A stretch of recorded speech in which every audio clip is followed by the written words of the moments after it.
Hello friends, welcome to my RX Tamil channel.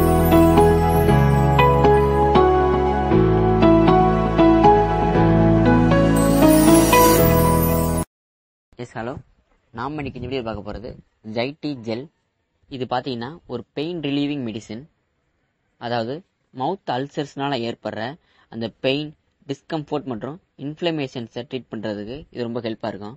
அது மட்டும் இல்லாமல் ஆர்த்தோடான்டிக் டிவைசஸ்னால ஏற்படுற அந்த கோல்டு சோர்ஸ், டென்டேர்ஸ் மற்றும் சோர்ஸ் ஸ்பாட்ஸ் எல்லாம் ட்ரீட் பண்ணுறதுக்கு இது ரொம்ப ஹெல்ப்பாக இருக்கும். இந்த ஜெல்லை அப்ளை பண்ணுறதுக்கு பிஃபோர் அண்ட் ஆஃப்டர் நம்ம ஹேண்ட் வாஷ் பண்ணிக்கணும். இந்த மெடிசனை பார்த்தீங்கன்னா எடுத்துகிட்டு இருக்கும்போது அலர்ஜிக்கு ஏதாவது ஏற்பட்டால் அல்லது 16 இயர்ஸ்க்கு கம்மியாக இருந்தாலோ இந்த மெடிசன் எடுக்க வேண்டாம். அதாவது மவுத் அல்சர் இது பார்த்தீங்கன்னா பெயின்ஃபுல் சோர்னு சொல்லுவாங்க. இன்னர் லிப்ஸ் அல்லது டங்க்லலாம் அது ஏற்படும். மேலும் சாப்பிடும்போதோ, ட்ரிங்க் பண்ணும் போதோ அல்லது பேசும்போதோ பெயின்லாம் ஏற்படும். அதே இந்த ஜைட்டி ஜெல் பார்த்தீங்கன்னா பெயின் சென்சேஷன் மற்றும் இன்ஃப்ளமேஷன், அதாவது மவுத் அல்சரால் ஏற்படுற அந்த ரெட்னஸ் அல்லது ஸ்வெல்லிங் இதெல்லாம் ட்ரீட் பண்ணுறதுக்கு ரொம்ப ஹெல்ப்பாக இருக்கும்.